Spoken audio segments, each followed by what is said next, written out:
Hi hello everyone, welcome to article learnings. ఈరోజు వీడియోలో నిన్న తెలంగాణ గవర్నమెంట్ లాంచ్ చేసినటువంటి రాజీవ్ యువకాసం స్కీమ్ యొక్క ఉద్దేశం ఏంటి, దాంట్లో ఎవరు ఎలిజిబుల్, ఎలా అప్లై చేయాలనేటువంటి అంశాన్ని గురించి తెలుసుకుందాం. Silent features of the scheme అంటే ఈ స్కీమ్ యొక్క ముఖ్యాంశాలే మనం చూసుకున్నట్లయితే తెలంగాణ గవర్నమెంట్ మొత్తంగా 6,000 కోట్ల రూపాయలను ఈ స్కీమ్ కోసం బడ్జెట్లో కేటాయించడం జరిగింది. సో ఇందులో 5 లక్షల నిరుద్యోగ యువకులను ఆర్థిక చేయూతను అందించాలనేటువంటి ఉద్దేశంతో రాజీవ్ యువ వికాసం అనే పేరుతోటి ఈ స్కీమ్ని లాంచ్ చేయడం జరిగింది. అదేవిధంగా ఈ స్కీమ్ కింద ప్రతి ఒక్క సెలెక్ట్ అయినటువంటి ప్రతి ఒక్క నిరుద్యోగ యువకులకు 3 లక్షల వరకు ఆర్థిక సాయాన్ని అందించడం జరుగుతుంది. స్కీమ్ అప్లై చేయాలంటే ఎలిజిబిలిటీ క్రైటీరియా ఏంటి అంటే దీనికి ఎవరు అర్హులు అంటే తెలంగాణలో పర్మనెంట్గా రెసిడెంట్ ఉన్నటువంటి నిరుద్యోగ యువకులు దీనికి అర్హులు. అంటే తెలంగాణలో స్థిర నివాసం ఏర్పరచుకున్నటువంటి నిరుద్యోగ యువకులు దీనికి అర్హులుగా చెప్పబడినది. అలాగే వాళ్ళు ఎటువంటి జాబ్ చేసి ఉండకూడదు, ప్రస్తుతానికి ఎటువంటి జాబ్లో ఉండకూడదు.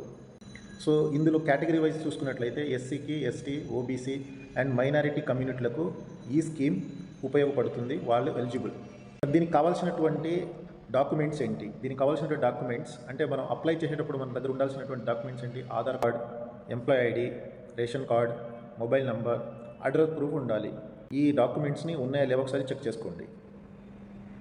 అలాగే దీంట్లో సబ్సిడీ స్ట్రక్చర్ ఎలా ఉంటుంది మనకు అంటే ఇక్కడ 1 లక్ష రూపాయల లోన్ తీసుకున్నట్లయితే సబ్సిడీ 80%, అంటే 80,000 గవర్నమెంట్ సబ్సిడీ వస్తుంది. అలాగే క్యాండిడేట్ ఎవరైతే అప్లై చేసుకుంటారో 20%, అంటే 20,000 రూపాయలను తను సొంతంగా వెచ్చించాల్సి ఉంటుంది. అలాగే మీరు 1 లక్ష నుంచి 2 లక్షల రూపాయల వరకు లోన్ తీసుకున్నట్లయితే 70% గవర్నమెంట్ కడుతుంది, 30% మనం కట్టుకోవాలి. అదే 3 లక్షల వరకు మీరు లోన్ తీసుకున్నట్లయితే 60% గవర్నమెంట్ ఇస్తుంది, 40% మనం దీంట్లో వెచ్చించాల్సి ఉంటుంది. సో దీంట్లో ఇంపార్టెంట్ డేట్స్ చూసుకున్నట్లయితే మనము ఈ రాజీవ్ యువ వికాసం స్కీమ్ నోటిఫికేషన్ అనేది మనకు 15 మార్చి 2025 నాడు రిలీజ్ చేయడం జరిగింది. అన్ని పత్రికల్లో కూడా వచ్చింది. ఆయా కమ్యూనిటీ వెల్ఫేర్ సంస్థలు దీనికి నోటిఫికేషన్ ఇవ్వడం జరిగింది. రాజీవ్ వికాసం స్కీమ్ రిజిస్ట్రేషన్ మనకు 17 మార్చ్ 2025 నుంచి మొదలవుతుంది. అదేవిధంగా రిజిస్ట్రేషన్ చేయడానికి అప్లై చేయడానికి లాస్ట్ డేట్ వచ్చేసి ఏప్రిల్ 2025. దీని సెలక్షన్ పీరియడ్ ఎట్లా ఉంటుందంటే 5 ఏప్రిల్ నుంచి 31 మే వరకు సెలక్షన్ ప్రాసెస్ నడుస్తుంది. ఏప్రిల్ 5 నుంచి 31 మే వరకు. తర్వాత శాంక్షన్ లెటర్ ఎప్పుడు వస్తుంది? లోన్ శాంక్షన్ లెటర్ మనకు 2 జూన్ అందరికి ఒకేసారి డిస్ట్రిబ్యూషన్ చేయడం జరుగుతుంది. సో ఇవి మనం గుర్తుంచుకోవాల్సినటువంటి డేట్స్. సో ఎలా అప్లై చేయాలి? రాజీవ్ యువ వికాసం స్కీమ్కి ఒక స్పెషల్ వెబ్సైట్ రూపొందించడం జరిగింది. దాని పేరు tgobms.cgt.gov.in అనే వెబ్సైట్ ఉంటుంది. ఈ వెబ్సైట్లోకి లాగిన్ అయ్యి అక్కడ అడిగినటువంటి డీటెయిల్స్ అన్ని కూడా మనం ఇస్తే మీరు రిజిస్టర్ అవ్వచ్చు. ఆ ప్రాసెస్ ఒకసారి చూద్దాం, ఎలా అప్లై చేయాలనే ప్రాసెస్ ఒకసారి చూద్దాం. గూగుల్లోకి వెళ్ళేసి మనము tsobmscg.gov.in పోర్టల్ మనం క్లిక్ చేస్తే ఆ వెబ్సైట్ ఓపెన్ అవుతుంది. ఇలా ఓపెన్ అవుతుంది. సో ఇక్కడ సెంటర్ ఫర్ గుడ్ గవర్నెన్స్ ఉంది కదా, దీన్ని క్లిక్ చేయాలి. తెలంగాణ ఆన్లైన్ బెనిఫిషియరీ ఇలా ఓపెన్ చేసినప్పుడు మీకు ఒక పేజ్ ఇలా ఓపెన్ అవుతుంది. సో ఈ పేజ్లో 2 టేబుల్స్ ఉంటాయి. ఒకటి ఫర్ రాజీవ్ యువ వికాసం స్కీమ్ రిజిస్ట్రేషన్, ఒకటి click here to main website అని. ఇక మెయిన్ వెబ్సైట్కి వెళ్ళి చూడాలంటే ఇది. సో కాబట్టి మీరు ఫస్ట్ ఉన్నటువంటి దాన్ని క్లిక్ చేస్తే ఫర్ రాజీవ్ యువ వికాసం స్కీమ్ రిజిస్ట్రేషన్ క్లిక్ చేస్తే మనకు ఇలా వెబ్సైట్ పేజ్ ఓపెన్ అవుతుంది. ఇలా ఓపెన్ అయిన తర్వాత కింద స్క్రోల్ చేస్తే ఇక్కడ click here to apply or application పెట్టడానికి దీన్ని క్లిక్ చేయమని ఉంది. దీన్ని క్లిక్ చేస్తే మనకు ఇంకొక పేజ్ ఓపెన్ అవుతుంది ఇట్లా. సో ఇలా పేజ్ ఓపెన్ అయినప్పుడు ఇక్కడ కమ్యూనిటీ వైజ్ ఉంటుంది. అంటే ఎస్సీ కార్పొరేషన్ అంటే కార్పొరేషన్ వైజ్ ఉంటుంది. ఎస్సీ కార్పొరేషనా లేదా ఎస్టీ కార్పొరేషనా, బీసీ కార్పొరేషనా లేదా MBC minority backward class corporation, లేదా బీసీ ఫెడరేషన్ కార్పొరేషన్, లేదా మైనారిటీ రిజిస్ట్రేషన్, లేదా క్రిస్టియన్ మైనారిటీ, ఇలా ప్రతి కార్పొరేషన్ సంబంధించినటువంటి టేబుల్స్ ఇక్కడ ఉంటాయి. అందులో మీకు దేనికి సంబంధించిన కార్పొరేషన్కి చెందినవారో అది క్లిక్ చేస్తే మీకు ఫామ్ ఓపెన్ అవుతుంది. ఫర్ ఎగ్జాంపుల్ ఎస్టీ కార్పొరేషన్ నేను క్లిక్ చేస్తే ఇలా మనకు ఒక పేజ్ ఓపెన్ అవుతుంది. సో ఇక్కడ బెనిఫిషియరీ ఫామ్ ఇది ఎలా అప్లై చేయాలనేది ఉంటుంది. ఇలా కొన్ని ఫీల్డ్స్ ఉంటాయి. ఫస్ట్ ఏంటి? నేమ్.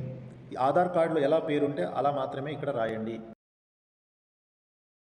తర్వాత ఆధార్ కార్డ్ నంబర్ ఇవ్వాలి. ఆధార్ కార్డ్ నంబర్ ఇచ్చిన తర్వాత మీ రేషన్ కార్డు ఉంటుంది కదా, ఆహార భద్రత కార్డు, దాని నంబర్ వేయాలి. 4వది బెనిఫిషియరీ టైప్. మీరు దేనికి అప్లై చేయాలనుకుంటున్నారు? ఇండివిజువల్, ఇది ఇండివిజువల్కి సంబంధించింది కాబట్టి. అలాగే ఏ రకమైన ఆర్థిక సహాయాన్ని మీరు పొందాలనుకుంటున్నారు, విచ్ టైప్ ఆఫ్ ఫైనాన్షియల్ అంటే బ్యాంక్ లింక్డ్ స్కీమ్ కాబట్టి, అంటే మనం సబ్సిడీ కావాలంటే బ్యాంక్ లింక్డ్ స్కీమ్ని సెలెక్ట్ చేసుకోవాలి.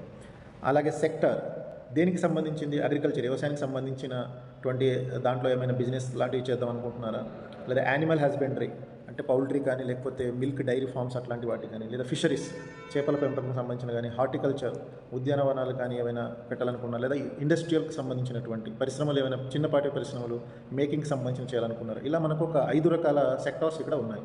ఫర్ ఎగ్జాంపుల్ మీరు అగ్రికల్చర్కి సంబంధించింది కావాలనుకుంటే దానికి ఎటువంటి స్కీమ్స్ ఉన్నాయి ఇక్కడ చూడాలి. కొన్ని స్కీమ్స్ ఇక్కడ ఇచ్చారు అగ్రికల్చర్ సంబంధించింది. ఒకటి మౌల్డ్ బోర్డ్ ప్లగ్ కానీ, agriculture borewells with submarine pump set అందిస్తారు. తర్వాత బుల్లాక్ విత్ కాట్ ప్లగ్, తర్వాత cotton seeder, disc harrow, electrical motor, water carrying pipes. అంటే వ్యవసాయానికి సంబంధించినటువంటి ఏమైనా అవసరాలు ఉంటే ఆ స్కీమ్కి ఇక్కడ ఆయిల్ ఇంజన్ కానీ, గ్రౌండ్ నట్ క్రషర్స్ కానీ, లేదా పవర్ ట్రిల్లర్ కానీ, లేదా power weeder, red chilli grinding machine కానీ, ఇన్ని రకాల స్కీమ్స్ వ్యవసాయానికి ఇచ్చారు ఇక్కడ. ఒకవేళ మీరు వ్యవసాయం కాకుండా యానిమల్ హస్బెండరీ అంటే పశుసంవర్ధకకు సంబంధించినటువంటి సెక్టర్కి చెందిన వాళ్ళ ఏమైనా బిజినెస్ చేద్దాం అనుకుంటే దానికి ఎన్ని రకాల స్కీమ్స్ ఉన్నాయి ఇక్కడ ఇస్తారు. మనకు పౌల్ట్రీ అంటే కోళ్ళ పరిశ్రమ అంటే కోళ్ళ ఫామ్ పెట్టడానికి కానీ, లేదా బ్రీడింగ్ బుల్ కానీ, లేదా దీంట్లో 200 బర్డ్స్ అంటే 200 కోళ్ళ వరకు వాళ్ళు అందిస్తారు. అలాగే షెడ్ కూడా. గోట్ షిప్ రేరింగ్ అంటే మనకు మేకలు లేదా గొర్రెల పెంపకానికి సంబంధించిన పర్మనెంట్ షెడ్ తోటి కలిపి 3 లక్షల రూపాయలు దీనికి వాళ్ళు శాంక్షన్ చేస్తారు. అందులో 10 గొర్రెలు, ఒక గొర్రెపోతు అట్లా, అంటే 10 ఫీమేల్, ఒక మేల్ జాతికి సంబంధించింది. సో ఇలా మినీ పౌల్ట్రీ ఫామ్ అంటే 300తో కోళ్ళ ఫామ్, తర్వాత సింగిల్ మిలాచి యానిమల్. సో ఇలా పందులకు సంబంధించింది కూడా ఉంది, pig rearing unit with permanent shed. So ఇలా మీరు యానిమల్ హస్బెండరీ పశు పోషణకు సంబంధించినటువంటి సెక్టార్కి అయితే ఇన్ని రకాల స్కీమ్స్ ఉన్నాయి. ఇలా ప్రతి సెక్టార్కి ఫిషరీస్ కావాలన్నది, ఫిషరీస్కి ఫిషరీస్కి ఒకటే ఉంటుంది వెండింగ్ యూనిట్, అంటే ఐస్ బాక్సులు కానీ, వేయింగ్ మిషన్స్ కానీ, మ్యాప్డ్ అవన్నీ కూడా సంబంధించిన యూనిట్స్ మీకు సప్లై చేయబడుతుంది. లేదు హార్టికల్చర్కి సంబంధించింది అనుకోండి, హార్టికల్చర్లో ఏముంటుంది, మనకు డ్రిప్ ఇరిగేషన్ ఉంటుంది, హెర్బల్ ప్లాంటేషన్ ఉంటుంది, హానీ బీ, తర్వాత హార్టికల్చర్ ప్లాంటేషన్, స్ప్రింకిల్స్ ఇస్తారు, పర్మనెంట్ పెండల్ పర్ హెక్టార్ ఇస్తారు. అంటే ఇలా ప్రతి సెక్టార్కి కొన్ని స్కీమ్స్ని మనకు ఇవ్వడం జరిగింది. దీని తర్వాత మీరు దీంట్లో గో అని సెలెక్ట్ చేస్తే, ఇది ఫస్ట్ స్టెప్. లాగిన్ అయిన తర్వాత గో అని సెలెక్ట్ చేస్తే సబ్మిట్ అని అడుగుతుంది. ఇక్కడ చూడండి, మనం స్టెప్ 1లో చేసాం, ఆఫీషియల్ వెబ్సైట్లోకి లాగిన్ అయినాము. స్టెప్ 2లో మనం అప్లికేషన్ ఫామ్ని ఓపెన్ చేసాము. స్టెప్ 3లో ఏ కార్పొరేషన్కి సంబంధించిన ఆ కమ్యూనిటీని సెలెక్ట్ చేసుకున్నాము. స్టెప్ 4 వచ్చేసి అక్కడ కావాల్సినటువంటి ఫీల్డ్స్ అన్ని ఫిల్ చేసిన తర్వాత డాక్యుమెంట్ అడుగుతుంది మీకు, అంటే ఆధార్ కార్డు, నేము, అప్లికేషన్, రేషన్ కార్డు, ఇవన్నీ కూడా డాక్యుమెంట్స్ని మనము దాంట్లో పొందుపరచాల్సి ఉంటుంది.